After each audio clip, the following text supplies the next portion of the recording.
Good morning बच्चों।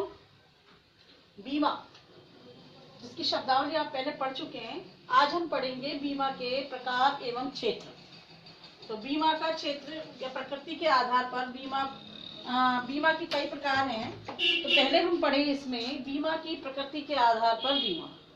इसमें जीवन बीमा, अग्नि बीमा, सामुद्रिक बीमा, संपत्ति बीमा, ऐसे अनेक बीमा होते हैं। तो आज हम पढ़ रहे हैं जीवन बीमा। जीवन बीमा से क्या अभिप्राय है? जीवन बीमा से अभिप्राय है बच्चों, जिसमें कि बीमा कंपनी एक व्यक्ति के जीवन का बीमा करती है, जिसमें पहले से ही वो प्रीमियम की राशि, समय आदि निर्धारित होता है और इसमें एक विनियोग तत्व भी शामिल होता है। यानी कि जो भी बीमा कराता है, उसको निश्चित समय के पश्चात जितना उसने धनराशि का भुगतान किया है वो सब उसको ब्याज सहित वापस प्राप्त हो जाती है। इसलिए इसको हम विनियोग तत्व भी इसमें शामिल कह सकते हैं। ठीक है। दूसरी बात, इसमें जीवन बीमा के अंतर्गत बीमित का अपना हित निहित होना चाहिए। यानी जिसका भी वो बीमा कराता है, जैसे पति अपनी पत्नी का बीमा करा सकता है, एक पेरेंट्स जो है अपने बच्चे का बीमा करा सकते हैं, तो उनका अपने बच्चे में हित होना चाहिए। पति का भी अपनी पत्नी के जीवन में हित होना चाहिए। इसी तरह पत्नी का भी अपने पति के जीवन में हित होना चाहिए। तो इस तरह से ये लोग भी अपना जीवन का बीमा, अपने संबंधियों का बीमा करा सकते हैं। अच्छा, इसकी खास बात यह है कि इस जीवन बीमा के अंतर्गत जो बीमित होता है, उसको निश्चित समय के पश्चात धनराशि प्राप्त होती है। अगर वह जीवित रहता है तो उसको स्वयं को वो धनराशि मिलती है।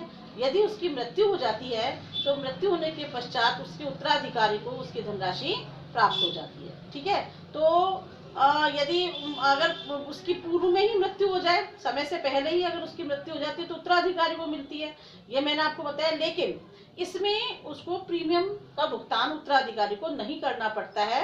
जितनी प्रीमियम का भुगतान बीमित कर चुका है उतनी ही वो प्रीमियम का भुगतान माना जाएगा और उत्तराधिकारी को पूरी राशि भुगतान कर दी जाएगी। लेकिन वह जीवित रहता है तो वो निर्धारित समय तक, निश्चित जितने उसकी अवधि है उतने तक उसको निश्चित मात्रा में प्रीमियम का भुगतान करना होता है और निश्चित समय के पश्चात उसको एक मुश्त धनराशि प्राप्त हो जाती है। ठीक है। ये जीवन बीमा कई प्रकार के होते हैं। तो यहाँ हम ये कह सकते हैं कि जो जीवन बीमा है ये आर्थिक संकट से सुरक्षा प्रदान करता है।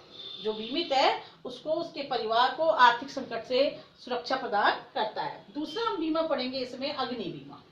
अग्नि बीमा आग से जो संकट उत्पन्न होते हैं, उन संकटों से रक्षा करने में अग्नि बीमा की महत्वपूर्ण भूमिका होती है। आज वर्तमान समय में ऐसी जोखिमें बहुत अधिक बढ़ गई हैं। इन जोखिमों के बढ़ जाने के कारण इसका महत्व भी बढ़ गया है।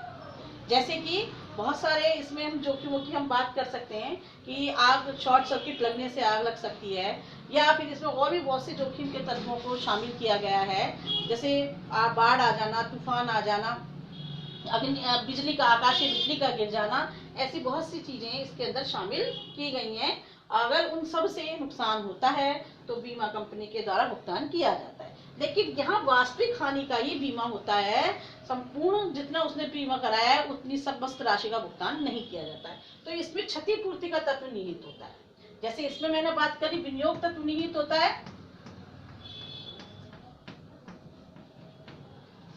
इसी तरह इसके अंदर क्षतिपूर्ति, क्षति का तत्व, क्षतिपूर्ति का जो तत्व है वो इसके अंदर निहित होता है। यानी जितनी क्षति उतनी ही पूर्ति। एक व्यक्ति ने यदि 1 लाख रुपए का बीमा करवाया है और यदि उसको क्षति 50,000 की ही हो रही है तो बीमा कंपनी केवल उसको 50,000 का ही बीमा क्षतिपूर्ति करेगी, उससे ज्यादा का नहीं। और इसकी खास बात है कि अग्नि बीमा 1 वर्ष की अवधि के लिए ही होता है। 1 वर्ष के पश्चात पुनः बीमित को बीमा कराना पड़ता है। तो यहाँ इसकी अवधि 1 वर्ष ही होती है। जीवन बीमा जो होता है ये व्यक्ति पर निर्भर करता है कि वो 5 वर्ष के लिए भी करा सकता है, 10 वर्ष के लिए भी करा सकता है, 15 वर्ष के लिए भी करा सकता है, 20 वर्ष के लिए भी करा सकता है। वो उस पर निर्भर करता है वो कितनी अवधि के लिए बीमा कराना पसंद करता है, उतनी ही अवधि के लिए बीमा करा सकता है। लेकिन अग्नि बीमा या सामुद्रिक बीमा या संपत्ति का जो बीमा होता है, इसकी अवधि 1 वर्ष की ही होती है, उससे ज्यादा की नहीं होती है। और सामुद्रिक बीमा में तो जो माल होता है वो जब बंदरगाह से दूसरे बंदरगाह गंतव्य बंदरगाह पर पहुंचता है तो वहां उसकी समाप्ति हो जाती है, उसको हम समुद्री बीमा में पढ़ेंगे। आज हमने पढ़ा जीवन बीमा और अग्नि बीमा। नेक्स्ट टॉपिक में हम समुद्री बीमा और संपत्ति से संबंधित या सामाजिक जो बीमा होते हैं उनका अध्ययन करेंगे। Thank you very much.